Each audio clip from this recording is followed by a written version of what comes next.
முதல் வாசகம். இறைவன் முன் மனிதர் நேர்மையாய் இருப்பதெப்படி? யோபு நூலிலிருந்து வாசகம். அதிகாரம் 9, இறைவசனங்கள் 1 முதல் 12 முடிய மற்றும் 14 முதல் 16 முடிய. யோபு தன் நண்பர்களுக்கு கூறிய மறுமொழி. உண்மையில் இது இவ்வாறு என்று அறிவேன். ஆனால் மனிதர் இறைவன் முன் நேர்மையாய் இருப்பதெப்படி?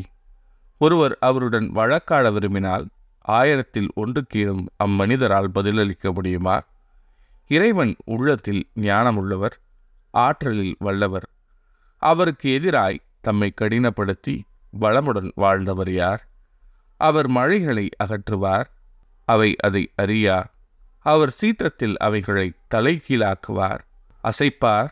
அவர் நிலத்தை அதனிடத்தினின்று அதிரும் அதனுடைய தூண்கள். அவர் கட்டளையிடுவார், கதிரவன் தோன்றான். அவர் மறைத்திடுவார் விண்மீன்களை. தாமே தனியாய் வானை விரித்தவர், ஆழியின் முதுகை மிதித்து நடந்தவர். வடமீன் குழுவையும் மிருக சீரிடத்தையும் கார்த்திகை விண்மீன்களையும் தென்திசை விண்மீன் குழுக்களையும் அமைத்தவர் அவரே. உணர்ந்திட இயலா பெருஞ்செயல்களையும் கணக்கிட இயலா அருஞ்செயல்களையும் ஆற்றுனர் அவரே. இதோ என் அருகே அவர் கடந்து செல்கையில் நான் பார்க்க முடியவில்லை, நழுவிச் செல்கையில் நான் உணர முடியவில்லை. இதோ அவர் பறிப்பாரானால் அவரை மறிப்பார் யார்? யாது செய்கின்றீர் என அவரை கேட்பார் யார்? இப்படி இருக்க எப்படி அவருக்கு பதிலுரைப்பேன்? எதிர் நின்று அவரோடு எச்சொல் தொடுப்பேன்? நான் நேர்மையாக இருந்தாலும் அவருக்கு பதிலுரைக்க இயலேன். என் நீதிபதியிடம் நான் இரக்கத்தையே கெஞ்சுவேன். நான் கூப்பிட அவர் பதிலுரைப்பினும் என் வேண்டுதலுக்கு அவர் செவி கொடுப்பார் என்று நம்புவதற்கில்லை.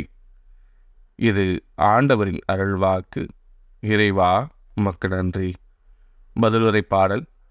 ஆண்டவரே, என் மன்றாட்டு உம் திருமுன் வருவதாக. ஆண்டவரே, நாள்தோறும் உம்மை மன்றாடுகின்றேன். உம்மை நோக்கி என் கைகளை கூப்புகின்றேன். இறந்தோர்க்காகவா நீர் வியத்தகு செயல்கள் செய்வீர்?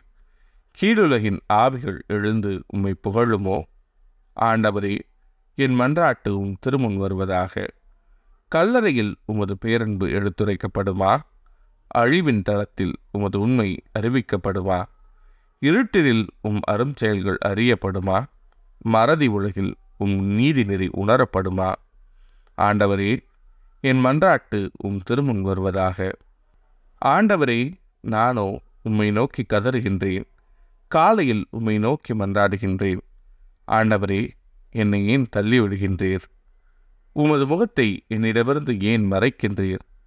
ஆண்டவரே, என் மன்றாட்டு உம் திருமுன் வருவதாக. நற்செய்தி வாசகம். சிறு பிள்ளைகளுடைய வானதூதர்கள் என் விண்ணகத் தந்தையின் திருமுன் எப்பொழுதும் இருக்கின்றார்கள். மத்தேயு எழுதிய தூய நற்செய்தியிலிருந்து வாசகம். அதிகாரம் 18, இறைவசனங்கள் 1 முதல் 5 முடிய மற்றும் 10.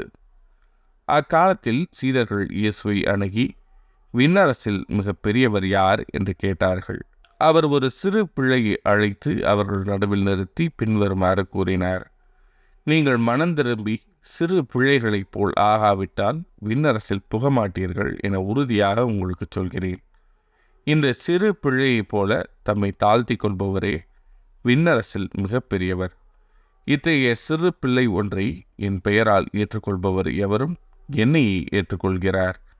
இச்சிறியோரில் ஒருவரையும் நீங்கள் இழிவாக கருத வேண்டாம். கவனமாயிருங்கள். இவர்களுடைய வானதூதர்கள் என் விண்ணகத் தந்தையின் திருமுன் எப்பொழுதும் இருக்கின்றார்கள் என நான் உங்களுக்கு சொல்கிறேன். இது ஆண்டவரின் அருள்வாக்கு. கிறிஸ்துவே, உமக்கு புகழ்.